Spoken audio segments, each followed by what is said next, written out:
Welcome to the second season of the Back Porch Experience. I am your host. I am Carl Ambrose. The new season of the Back Porch Experience will bring you many different interviews from different people from different walks of life, all with one purpose: to inform you, to educate you, to inspire you, and to help you make your life a lot more enjoyable and to bring a little bit more quality to it. Also, it'll give you some inspiration talking to some of the people. All the people we're going to talk to are successful individuals who now want to share their success, now want to share their message with people. We're going to be talking to Hollywood directors, actors. We're going to be talking to athletes, attorneys, chefs, life coaches, all different people who want to help spread a positive message and bring you information that can help you in your life in some sort of way. We're going to open up the season with Dr. Phillip Conner, who just announced his candidacy for the United States House of Representatives, representing the 3rd Congressional District, which right now is being represented by Clay Higgins. That's the midterm elections coming up in November of next year, but politics has no rest. All of the candidates have been spending money, and you should have gotten flyers and seen commercials already. But to let you know, the candidates in that race, other than Clay Higgins and Dr. Conner, are attorney and Iraqi War veteran Josh Guillory from Lafayette, Barone Thomas, also a veteran from Lake Charles, and Mr. Christopher Vidrine. Just to tell you a little bit about the candidates thus far, we're going to tell you a little bit about their spending as far as campaign contributions, what they've taken in and what they've spent. As of October 31st, the total number of dollars raised by Clay Higgins is $293,659. Josh Guillory has raised $68,595. Dr. Conner's raised $20,000. Now, Clay Higgins has spent $260,987. Josh Guillory has spent $19,412, and up to this point, Dr. Conner hasn't spent anything. Now, their cash on hand as of September 30th, 2017. Clay Higgins had $57,480. Josh Guillory had $49,183. And Dr. Phillip Conner had $40,000. All of these numbers are from the 2017-2018 House election cycle and are based on the Federal Election Commission data available electronically as of October 31st, 2017. All right, Dr. Conner made a public announcement at a gathering of friends and supporters downtown Lake Charles at the Puget Street Cafe. The following Tuesday, I had a chance to speak with him on October 24th and sit down and talk to him about his announcement and his candidacy. Conversation took place at his office. Dr. Conner is the owner and medical director of the Sleep Disorder Center of Louisiana. He's board certified in both family medicine and sleep medicine. We're going to talk to all of the candidates. Hopefully, we've gotten commitments from a couple, and we haven't sent formal invitations to all of them yet, but we will. There is an informal standing order. You can always come and talk to us. No got you interviews are strictly an opportunity for you to state your case to your constituents and allow them an opportunity to get to know you better and know where you stand on the issues and the things that affect their life. But right now, this time belongs to Dr. Phillip Conner, candidate for the U.S.House of Representatives, representing the 3rd District. So here is my conversation with Dr. Conner.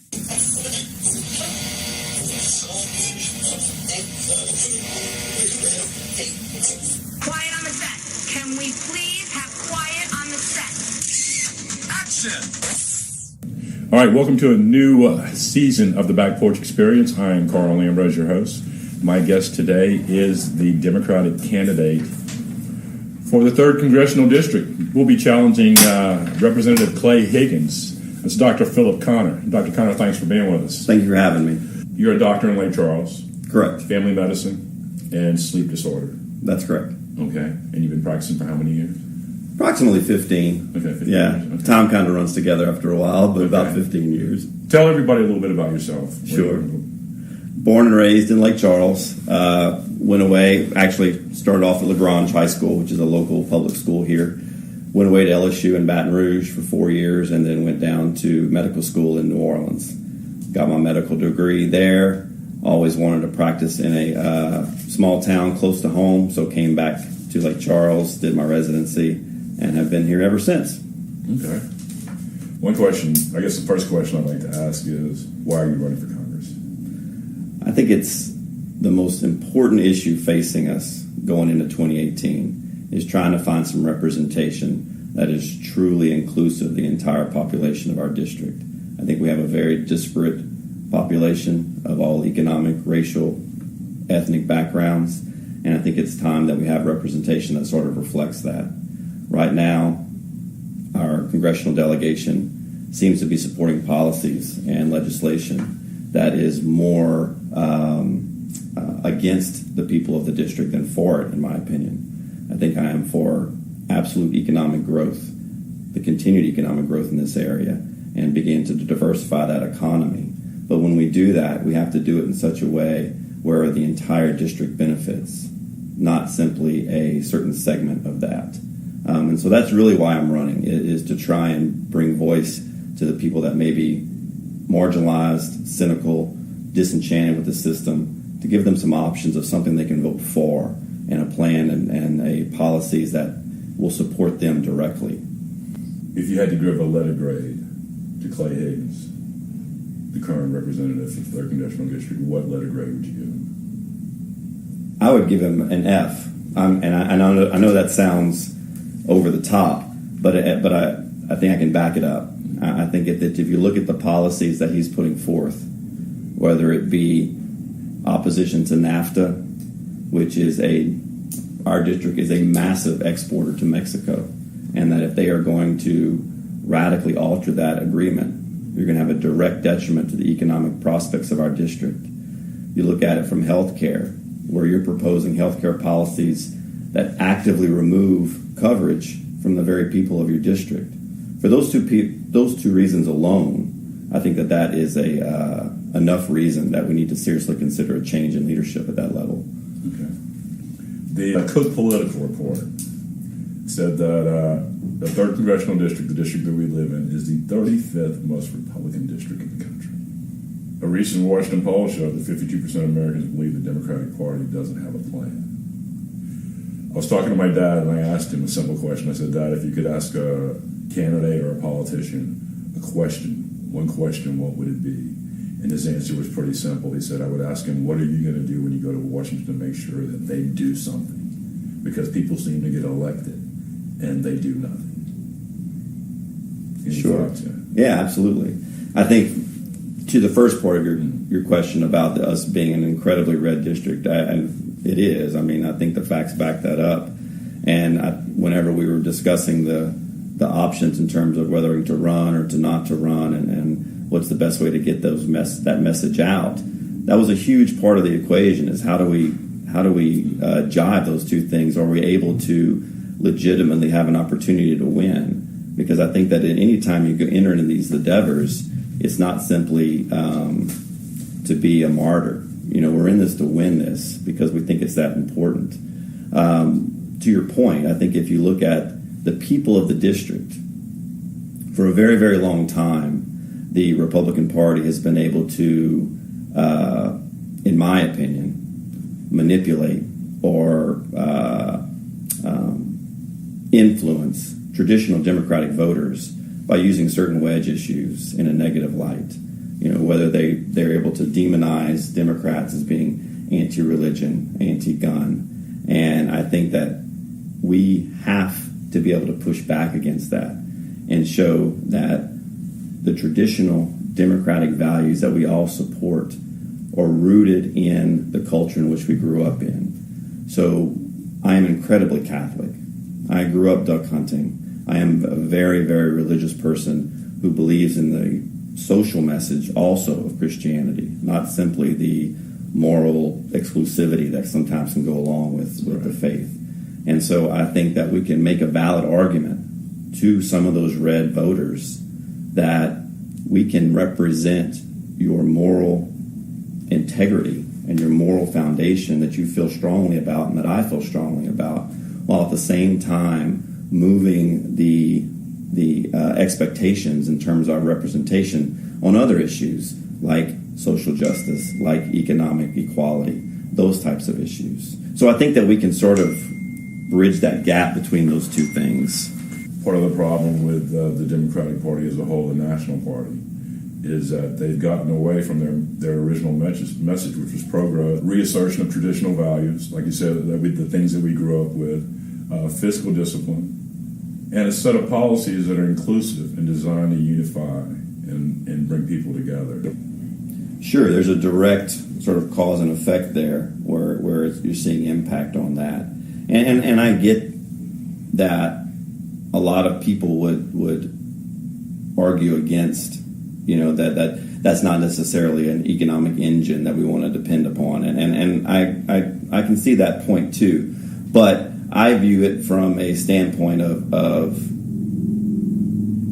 unchecked capitalism has been tried in the past. I think that I'm a big proponent of learning our history. And I think if you look at the end of the 19th century, early 20th century, we've tried the experiments where the government walked away from the economy and let it simply run at its own course.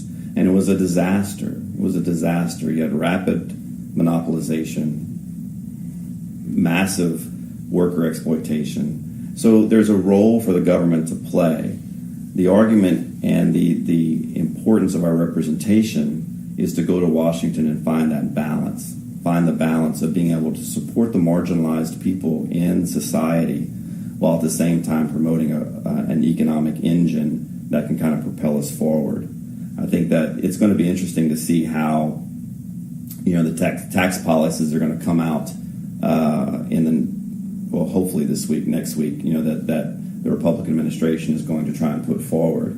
I think some of the stuff that is leaked out is a little concerning. Yeah. I think you look at the 401k caps that they've talked about, the shifting of the benefits of their tax policy towards the higher income individuals, I think is very concerning. I don't believe that the adage that if we continue to cut taxes at the top 1% of the population, that somehow that is going to trickle down to us. I mean, that's obvious, allusion to the past, trickle down economics. But I think if you look at the profits that are being made now within those industries, there's plenty cushion, buffer, wiggle room, that if that was going to happen, it would happen now. Right. I think that it's incumbent upon our representation to really represent the people that may not have a seat at the table. We know the corporations, we know that the powerful have the seats at the table now. What the representation or being a representative, it's a key thing that you are charged with, is to be the seat at the table for the people that are not in a position to influence people in Washington. And I think that that's lacking now. I've made an argument in the past with people that, sure, that this is a very, very red district, but there's a downside to being a Republican in that red district, is because you don't have freedom of movement. You don't have freedom of independent thought when it comes to legislation, because right now you have a power broker above you that is going to tell you you're going to vote yes on this bill, no on this bill, because if you don't, we're going to run somebody against you that will do what we're saying in the next election cycle. Mm-hmm. So that leads to a conflict of interest.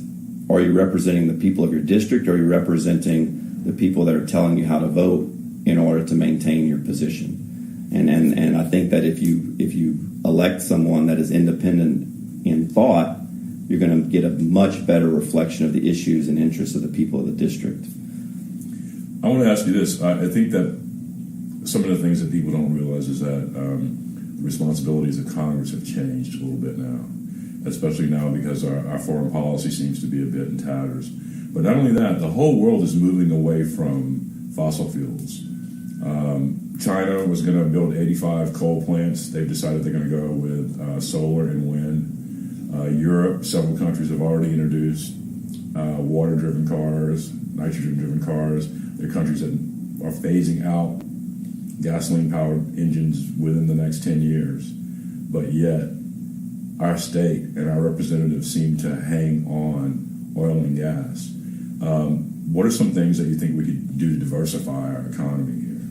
I think to your point, and I think our fellow citizens to the east of us are feeling it even stronger than we are in Lake Charles, in the Lafayette area. They feel it very acutely, the boom and bust aspects of the oil and gas industry.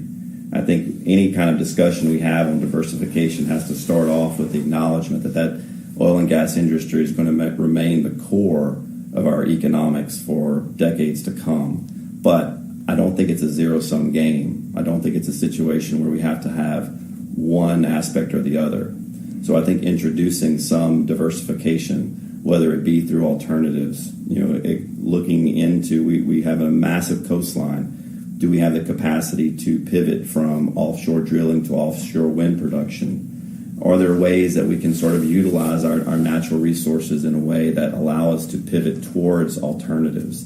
So the main thing I would say is, because a lot of people get scared when you talk about, the oil and gas industry is gone. It's not gone. It's still going to be crucial. But I think that true leadership recognizes the future and says, okay, let's plan 20 years down the road, rather than going from quarter to quarter, economic quarter to economic quarter, trying to patch holes.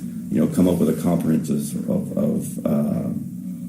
plan of options that allow us to move towards that. I think that even within the oil industry, I think as oil shale becomes cheaper and cheaper to produce, you're going to get a tipping point where offshore drilling is not going to be as profitable. So I think that even in the realm of the oil and gas industry, we have to be prepared for those changes, because I think that we're going to become more of a shipping point or a stopping point for petrochemical industry, whether it be through pipelines, through our port system, being able to maintain the infrastructure of those areas in the ports so that we can take advantage of those shifts in economics as time goes forward.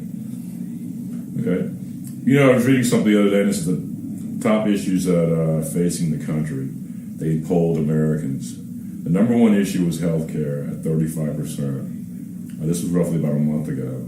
The number two issue was unemployment at 13%, terrorism at 11%, immigration at 10%, climate change at 10%. And the one theme that was overall is that there's too much government spending. That's my fear too, is we are leveraging our future for the potential economic growth. So I think that what their strategic thinking is that, okay, if we take this massive debt onto our books now, that eventually the economic growth that comes from that will offset that debt that we're absorbing now.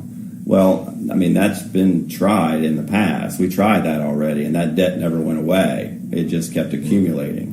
And so I think we're setting ourselves up to have that same problem. Now, it's going to be very, very evident to the American people whenever this bill comes out who it supports. I don't think there's going to be any doubt that it's going to be very difficult for them, the Republican side, to make that argument that they're going to be able to be a broad-based tax plan that is beneficial to everyone.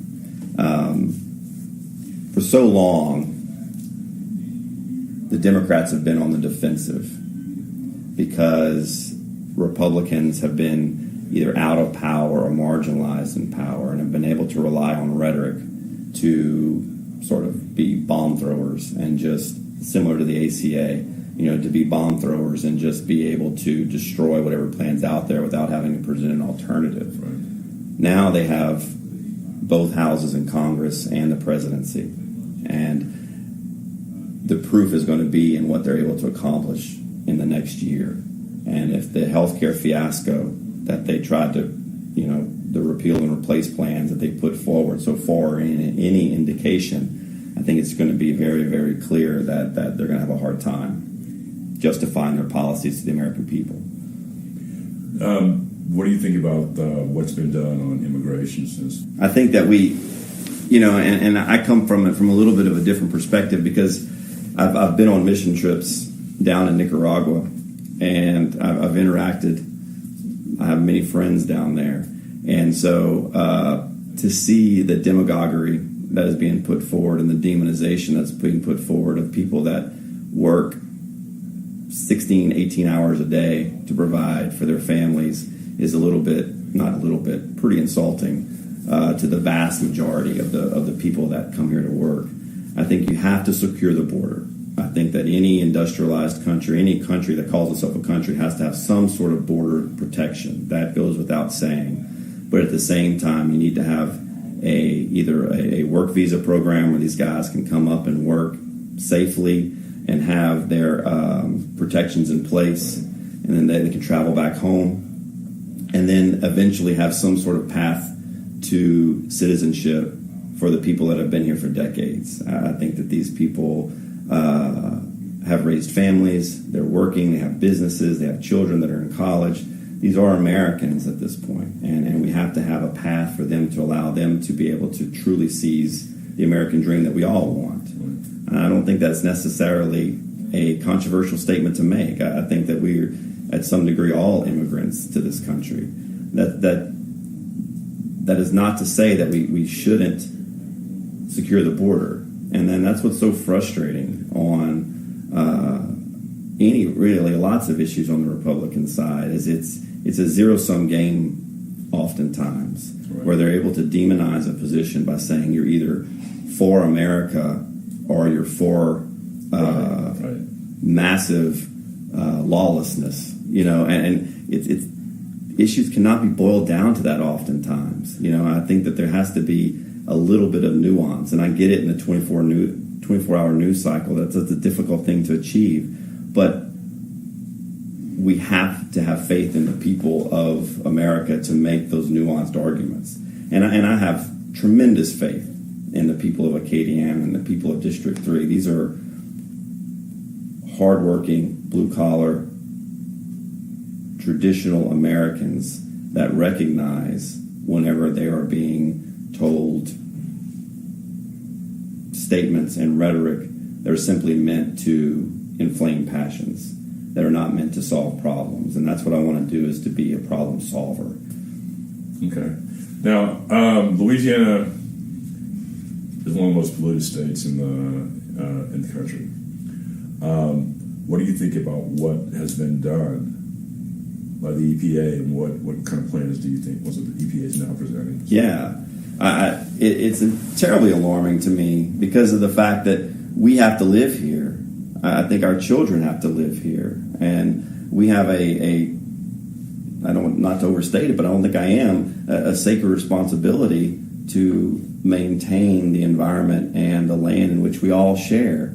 And so whenever you have our representation, Representative Higgins, using his patented alphabet agency argument that they don't do anything is limited in terms of its foresight. I think that the EPA plays a massive role in protecting the environment and the air quality and the water quality that we live in. I think that if you would have a little bit, again, going back to the historical argument, if you go back to the 40s, 50s, and 60s, before there was an EPA, and you look at water quality, air quality, you look at the dumping, you look at asbestos, you look at any number of categories, we are infinitely better now having the EPA on board as a check to some of those abuses. Right. I think if we rely upon industries to self-regulate themselves, we're in for a massive disaster, because that's not their role. Their role, and more power to them, their role is to provide revenue for their the people that own their stock, and that's fine. That's wonderful. The government's role is to make sure that everyone's on a fair playing field and that those areas are protected. And it's very clear by his rhetoric that Representative Higgins is not a fan of the EPA. So I think that has to be hedged against abuses by bureaucracy. Granted, government is inefficient. Government tends to get bloated. It's true. But there has to be a recognition that that is the only entity or government in general is the only entity where the citizenry has a voice at the table, where we are able to elect people to institute change. And so I think through those agencies and through our elected representatives, we are in a position to have influence on some of these large issues, even though they aren't inefficient.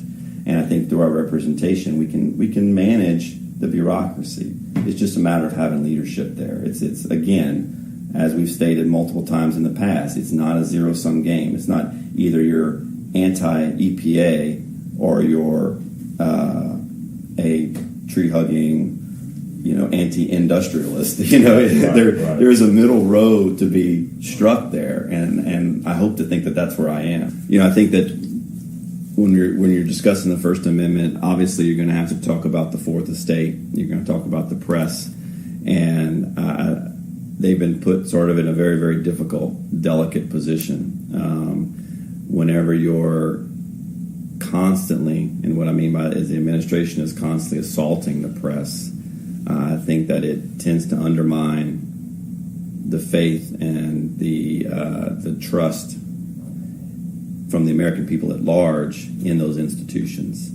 And I would argue that that's not necessarily the best place for those arguments to be made, in terms of bias one way or another, to be being made from the executive department of the government. I think that part is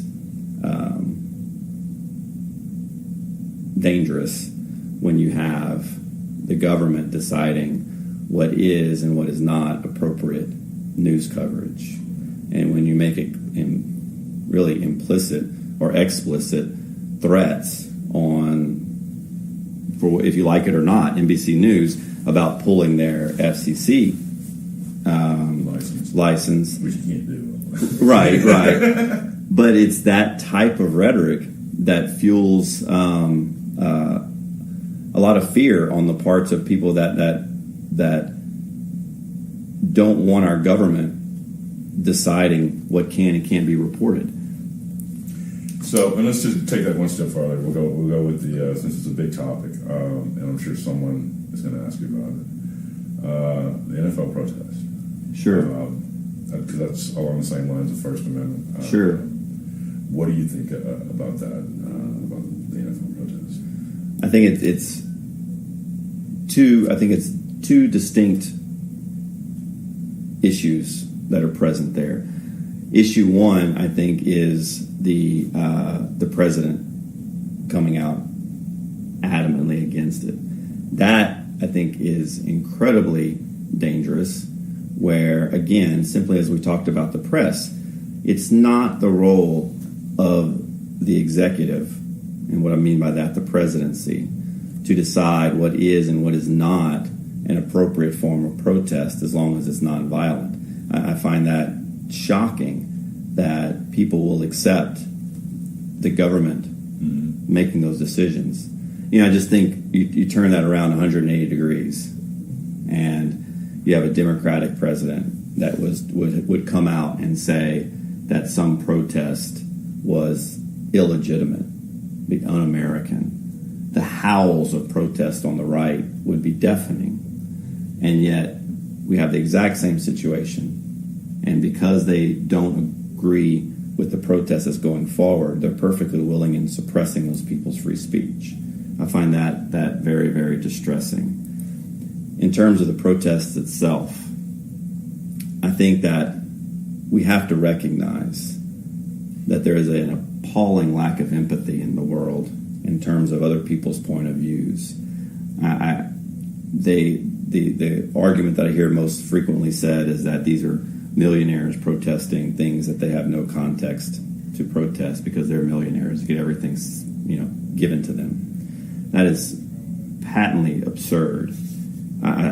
If you look at the background of the vast majority of football players and the football players' families and people that have to rely on their physical talents in order to break out of very difficult situations, they are in an incredibly prescient position to make those types of judgment calls on what's going on in a certain community.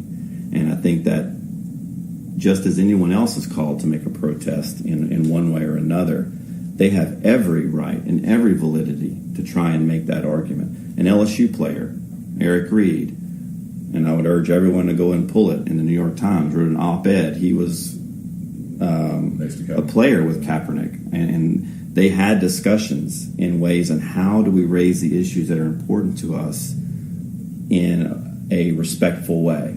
And that's the terminology that he utilized. They could have sat, but they made a conscious decision not to sit because they didn't want it to be disrespectful to the flag. They tried to come up with a way that would raise concern for the issues that they felt strongly about, but at the same time was respectful. And I think that sort of compromise was very, very conscious and very elegant on their part. Now you can argue whether or not you agree with their position, and that's fine. I mean, we can have that discussion. But what you can't argue about is their right to make that statement when they did. They are in the public eye, and being in the public eye, they feel a responsibility to stand up for those people that aren't in the public eye and that are marginalized. And so to that point, I back them wholeheartedly. I think, one of the funny things about this, a lot of people don't know the history of it, is that actually he sat 2 times before he actually knelt. And the reason why he started kneeling was because a Navy SEAL wrote him a letter who was totally against him protesting. And they met, and the Navy SEAL suggested to him that kneeling is a form of respect that they do with fallen soldiers, fallen brothers, and whatnot. And that way, a lot of servicemen would understand and take it as what it is and not what people are making it. Right. And I think that's something that's been lost on a lot of people, is that a lot of the people that are making the noise aren't the servicemen, aren't the first responders, aren't the police officers. And that part is very distressing to me too, because I think that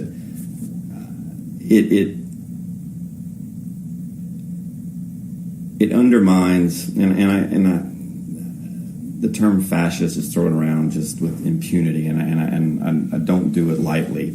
But I think that when you substitute what our republic and what our democracy is at its foundation for a symbol of a flag, which is simply a flag which represents the republic, then I think we run into problems in terms of missing the point of what the flag is flying for. It's flying for people. It's flying for the people. It's flying for the republic. It's flying for all of us and the system of government which our forefathers fought and died to protect.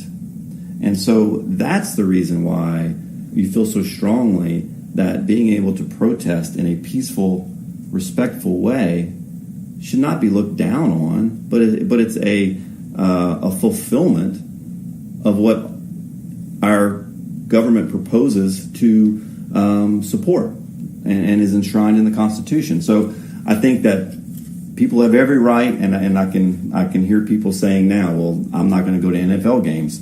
That's fine, and that's your right too, but I would encourage everyone, rather than being caught up into racial divisiveness, because I think at its core, that's what that's tapping into. Rather than tapping into that, is take a deep breath and try and have empathy and try and look at it from other people's point of view. And I think if you do that, you'll come away with a little bit, not quite of an emotional response, and just kind of look at it more from a human response.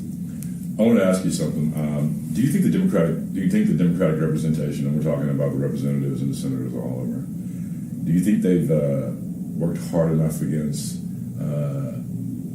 the administration? When I say that, I compare silence to someone like Ted Lieu, who is constantly pointing out points and putting out information to keep people informed, and also throwing zingers to keep them on their toes. I do. I think it's very, very difficult on the position of the Democratic side, because it's sort of like whack-a-mole. Every day there's a different issue that rises up. So how do you keep a running tab of what you're supposed to be arguing against? Right. Because every day it changes, and there's sort of this false equivalency between, the Russia probe, the tax policies, the healthcare policies, and then just very random tweets. Yeah, random tweets and trite statements which are insulting, but not necessarily rising to the point of national importance. So I think that one thing that I've learned through Fox News and through Trump is they're constantly attacking. They never, ever, ever back down. And no matter if they're struck with facts, they just continue to attack. And that is a very difficult argument to constantly be up against. Right. I think you almost have to allow them to get rid of their own sort of, I hate to use the word legitimacy, but their own leadership qualities by just their statements. And I think that their statements will speak for themselves over time. Because at the end of the day, I continue to have, in spite of all the difficulties that are ongoing, continue to have incredible amount of faith in the American people. And the American people will see through this. And I think you see the falling poll numbers are a testament to that. It's similar to Representative Higgins. That act is wearing thin. Mm-hmm. And I think whenever the rubber meets the road, and whenever you have to have leadership in Congress that is going to get things done and be able to represent the people of your district, I have faith in the people of District 3, and I have the faith of American people, that they're going to see through that. Okay, when you talk about, since we're right on District 3 and Clay Higgins, right now there are 4 candidates that have basically announced. Yourself, Veron Thomas, who's an independent, Josh Gilroy, an attorney who describes himself as a constitutional family law guy, and Senator Higgins. Do you expect any more opponents, or do you think the field's pretty much set? I haven't heard of anybody coming out, and a little bit about how I got to this point was that I was involved in local Democratic politics and was going around in the district, knowing that the election was upcoming, trying to say, look, let's try and find a strong candidate, be able to pull in the same direction so that we can put up an effective challenge to what we're opposed to. What I came across was that there was no one there, willing to do that. And that's kind of where I said, well, what I don't want to have happen is that you have a Republican-heavy field, which then allows a complete run to the right. And people will run as far to the right as they can in an effort to try and out-Republican one another. Right. What I want to do is be able to provide a platform where issues and concerns that are important to the entire district, that they can be raised, and at least we can have a discussion in terms of how are we going to affect these issues, which, if there is not a Democrat in the race, will never be raised. Those issues will be ignored, reinforcing the cynicism and reinforcing that. And I know that running as a Democrat in this district, you're setting yourself up as a target, and I get that, but I'm willing to kind of put up with those slings and arrows in an effort to try and at least change the rhetoric and change the narrative of the debate. I understand that. One thing I want to talk to you about that's been affecting the world, and of course, as we've seen this attack on the press, we've also seen a limited amount of information being given to us about what's going on in the rest of the world. There are, in places where it's never snowed, over the past year it's snowed 2 or 3 times. We're having flooding all over the world. It's raining in the Middle East in places where it doesn't rain. We don't seem to understand about climate change. That's incredibly daunting. I think coming from this area, which is very low-lying and very, very marshy, you would think it would be more of a pressing issue, but unfortunately, It's not. I think that people, again, fall back into the old narratives of black and white distinctions. It's either there's no such thing as climate change, or the climate's been changing forever, as well, therefore we don't have to do anything, or it's the other extreme where we need to ban the internal combustion engine, and we need to make radical changes suddenly. I think you have to meet the people where they are is the first thing, and you have to have an open debate about the science about it. And I think that whenever you're having discussions with people when the science is challenged, you have a very difficult starting point, because how do you have discussions whenever you don't even agree about the data that's being presented to you? Discussion about the EPA is where right, pretty much yeah, where they are. Exactly. And so in this district, it's an uphill challenge. I'm not going to lie to you, and I think that you're going to have to make that argument to people on a daily basis and say where their interests are impacted by this. And you look at the coastline, and you look at the erosion, and you look at even though that's multifactorial, I would never suggest that that's completely driven by climate. There's a whole lot of factors contributing to that. But I think that that's one variable that is part of the equation. And so that we have to show people that these issues are going to impact them and their families and their children. Because I think we have to make that argument, and at the same time try and put up with some common sense policies to show people that you can make a difference. Because the other part of the equation is that there's a big chunk of people that agree with climate change, but then go say, well, there's nothing can be done. It's already happening. We might as well just ride it out as long as we can. There's a big chunk of people that do that too. So I think you have to be able to show a plan, and you touched on it earlier. Technology will help a lot with that.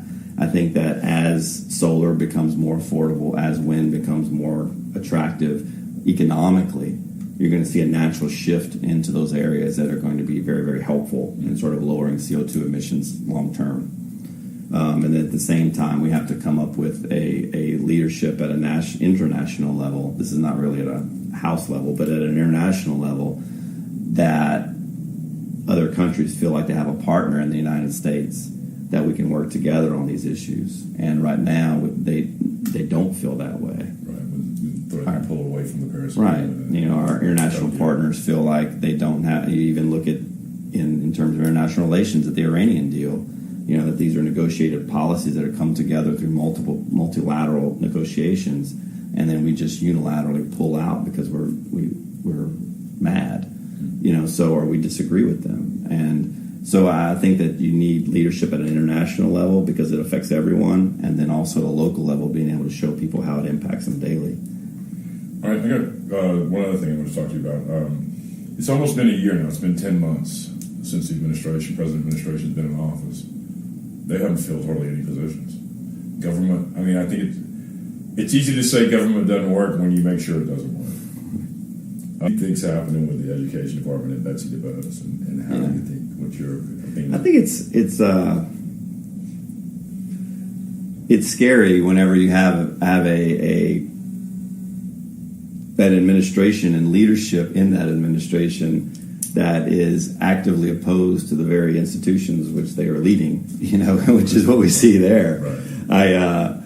I don't. It leads to a little bit of a schizophrenia in terms of what are you doing at those levels, because you are actively undermining the things that you're supposed to be supporting. I think in our district,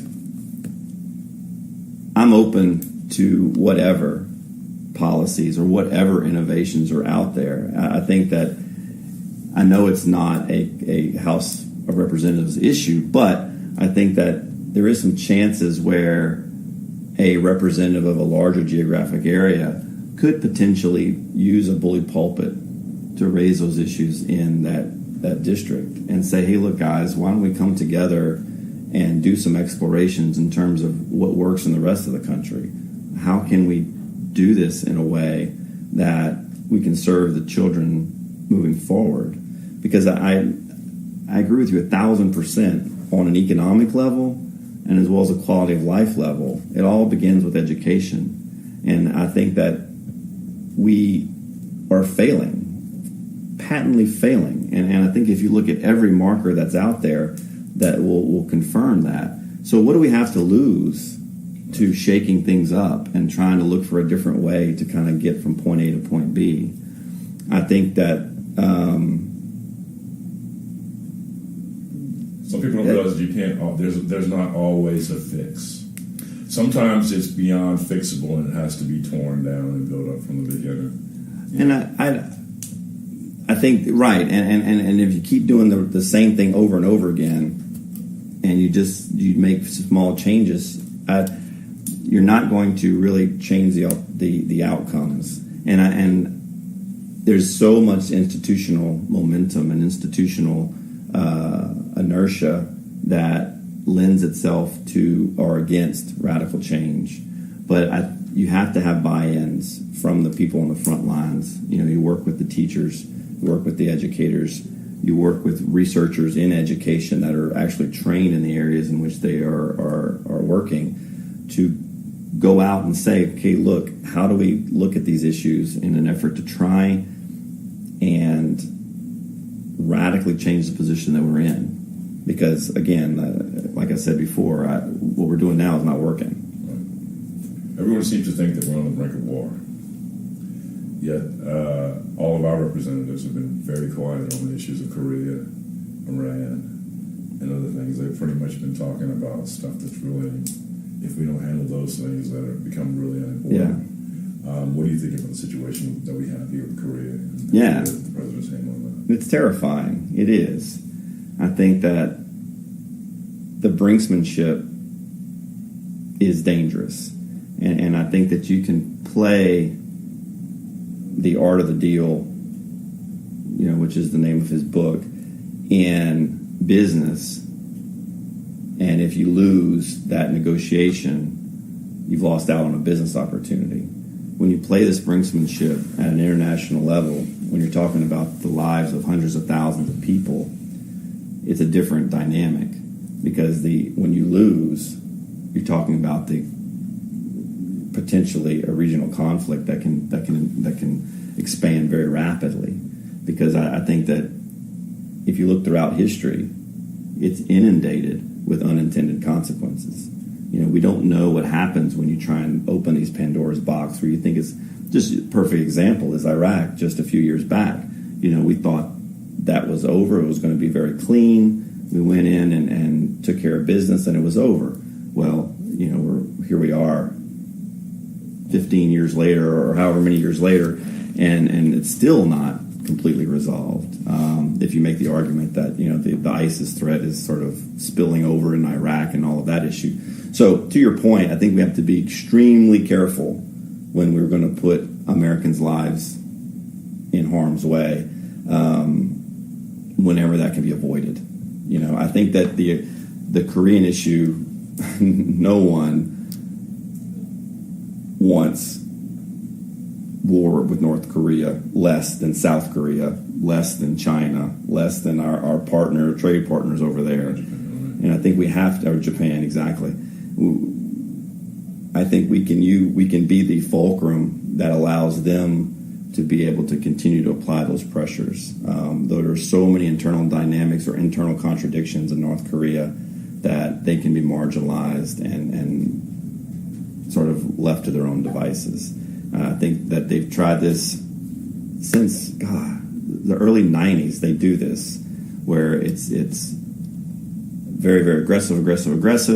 We come to the negotiating table. They get some sort of concession, and they go back to where they were before. And it's not elegant, and it's not ideal, but it's kept the peace. It's kept the alternative, which is I don't know if people realize how close Seoul is to the DMZ, right, and how many artillery pieces are poised to fire on Seoul, which would devastate that city within a matter of minutes. And so I think that to some degree we have to use diplomacy and use our political allies in those areas to diffuse it. In terms of Iran, all accounts are that they are abiding by the deal. No one disputes that. Even the United States doesn't dispute that they are abiding by the deal that was put in place. They just don't like the deal because of They the don't deal made. exactly. They don't like the deal. Well, I again, if you don't like the deal, make another one, and you sit down with our partners, because it wasn't a unilateral deal between the United States and Iran. It was a deal between multiple Western European countries and Iran. So if you're just going to throw that out unilaterally, it's going to be completely fruitless, because you're going to have the Western European countries are still going to trade. They've come out and said that they are not abandoning the deal. So we're going to walk away. It's going to have no impact on Iran, and we look hapless. Yeah, again, it goes back to what I was saying earlier, is that he's just basically isolating us, so everybody here will have no choice but to deal with here, everything here. And the problem with that is we don't produce anything other than debt anymore. And we are consumers. We are a net consumer. Consumers. Yeah. The last thing I guess we would give you an opportunity to tell people why they should vote for you and why they should consider you. The main reason is because I want to provide representation for a broad swath of the people. You know, I think that I'm going to be a representative that is going to be open to the issues and concerns from the entire economic spectrum, from the poorest to the richest. I want to continue that economic growth and economic potential of this district. I want to support our communities, support our culture, which I feel very strongly about, support our traditional values in terms of our faith, while at the same time allowing everyone to have a voice and allowing everyone to be able to come to the table together so that we can move this district forward in a positive way. I don't like to dwell on the negative, and I think that the negatives that are out there right now are self-evident. I want to be an alternative, and I think that we're going to make that argument over the next year. Okay. Well, I appreciate you taking the time to talk with us, Dr. Conner. I'm sure we will get a chance to touch bases again between now and the election, and wish you the best of luck. And for everyone else, as always, we wish for you what you wish for yourself. Peace. Thank you. All right, that was my conversation with Dr. Phillip Conner, candidate for the U.S. House of Representatives from the 3rd Congressional District. We wish him and all the candidates well. We look forward to speaking to him and all of the rest of the candidates as the campaign winds on. Want to let you know that if you have any comments, questions, or suggestions for a guest, if you want to be a guest, you can send that to the Back Porch EXP at gmail.com. That's the Back Porch EXP at gmail.com. And we'll be sure and get back at you. I want to thank you for listening. The second season has got some really great interviews lined up for you. We're going to have one for you next week. And we hope that you stay tuned and listen. And like I said, this is just really to inform you, keep you informed about things that are going on around you, and give you ideas about things that can improve your life. We're going to have many different people come on. So we look forward to seeing you join us every week. Again, I'm Carl Ambrose for the Back Porch Experience. And again, as always, I wish for you what you wish for yourself. Peace.